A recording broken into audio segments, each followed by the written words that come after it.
আসসালামু আলাইকুম। রান্না করব খাসির মাংস দিয়ে আলু, একটু করে ঝোল করব। তো চিন্তা করলাম একটু আপনাদের সাথে শেয়ার করি কোনো প্রিপারেশন ছাড়া। তো তেল দিয়ে নিলাম, তেল দেওয়ার পরে তেলটা গরম হওয়ার পরে দিয়ে দিলাম পেঁয়াজ।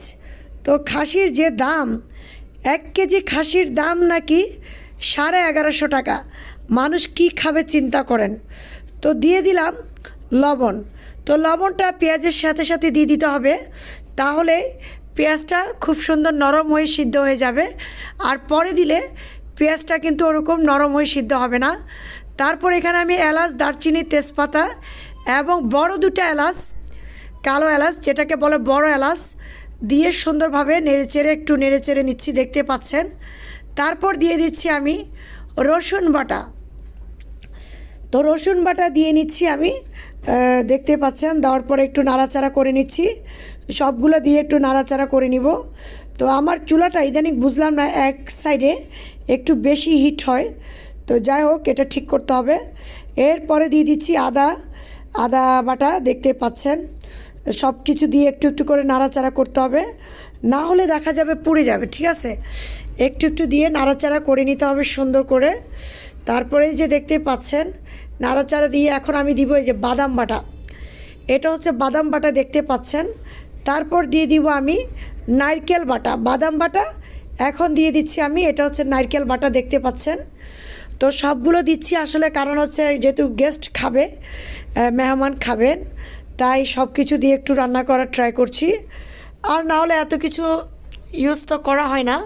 তো যাই হোক, এই যে দেখুন নারকেল বাদাম বাটা দিয়ে ফেললাম। এটা হচ্ছে ধনিয়ার গুঁড়ি দিলাম, দেখতে পাচ্ছেন। এই যে এখানে আছে জিরার, এটা জিরা বাটা, এটা বাটা ছিল, এই যে জিরা বাটা একটু করে দিতে হবে। বেশি জিরা বাটা দিলে দেখা যাবে তিতা হয়ে যাবে। তো এই যে দেখুন সব কিছু দিয়ে একটু নাড়াচাড়া করে নিচ্ছি। এরপরে আমি দিব মরিচের গুঁড়ি। তো এই যে আমি মরিচের গুঁড়ি দিয়ে নিচ্ছি, দেখতে পাচ্ছেন। এই যে, তো এটা মিষ্টি মরিচ, যার কারণে কালারটা এমন। আমি ঝাল মরিচ খাই না, কেননা আমি খাই না বলতে আমার বাসায় কেউ ঝাল খায় না, তাই আমিও খেতে পারি না, কিছু করার নেই। তারপর দিয়ে নিচ্ছি আমি হলুদের গুঁড়ি, দেখতে পাচ্ছেন। কালারটা খুব সুন্দর, মাশাল্লাহ, হলুদের গুঁড়ির কালারটা। তারপর এখন আমি সুন্দরভাবে একটু নাড়াচাড়া দিয়ে নিচ্ছি সুন্দর করে। এই যে নাড়াচাড়া দিয়ে নিচ্ছি, যেহেতু চুলার আঁচটা কিন্তু বাড়তি, তাই একটু নাড়াচাড়া দিয়ে আমি একটু পানি দিয়ে নিলাম। এই যে একটু পানি দিয়ে এখন আমি সুন্দর করে একটু মশলাগুলো কষিয়ে নিব। মশলাগুলো একটু কষিয়ে নিতে হবে, মশলা না কষালে কিন্তু গন্ধ থাকবে, মশলার একটা সেন্ট স্মেল আসবে।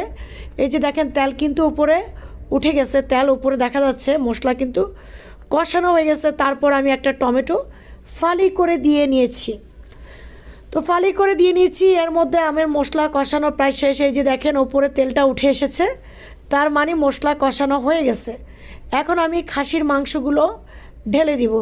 এই যে দেখেন খাসির মাংসগুলো, যারা ওনারা কাটছে, ভালো করে কাটতে পারে নাই, ওই বেটাকে খাসির মাংস কাটার জন্য প্রশিক্ষণ নেওয়া দরকার।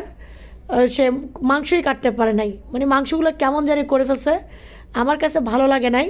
তো আলু দিয়ে নিচ্ছি, দেখতে পাচ্ছেন। কয়েক টুকরো আলু দিব আমি, যেহেতু এটা বিরিয়ানির সাথে খাওয়া হবে। এই যে খাসির মাংসর যে আলু ঝোলটা, এটা বিরিয়ানির মাংসের সাথে খাওয়াবে। আর যদি পোলাও দিয়ে খাওয়াতো সেক্ষেত্রে আমি ভুনা করতাম। তো যেহেতু বিরিয়ানির সাথে যাবে, চিকেন বিরিয়ানির সাথে এটা খাসির মাংস, যেহেতু আমার ডাক্তার দাদাভাই হিন্দু, উনি গরুর মাংস খাবে না, তো সেই চিন্তা করে খাসির মাংস আলু দিয়ে রান্না করছি। আর চিকেন বিরিয়ানি, তো যাই হোক, চিকেন বিরিয়ানির ইয়েটা আপনাদেরকে আমি দিব, রেসিপিটা আবার আমি দিব। তো এই যে দেখুন ভালোভাবে কষিয়ে নিলাম, এখন আমি ঝোল দিয়ে নিব। এই যে ঝোল দিলাম, দেখেন। ঝোল দেওয়ার পরে কাঁচামরিচ দিয়ে নিলাম, তারপর ধনেপাতা। ধনেপাতা না দিলে তো হয় না, শীতকালীন সবজিতে সব কিছুতে ধনেপাতা এতই ভালো লাগে, আলাদা মানে স্বাদ দ্বিগুণ করে দেয় এই ধনেপাতা। এটা আমার মতে, আপনাদের কার মতে কি জানাবেন। ধনেপাতাটা আমার কাছে খুব ভালো লাগে, বিশেষ করে শীতকালীন ধনেপাতা আমার কাছে খুব মজা লাগে। তো কেমন হয়েছে অবশ্যই আপনারা জানাবেন।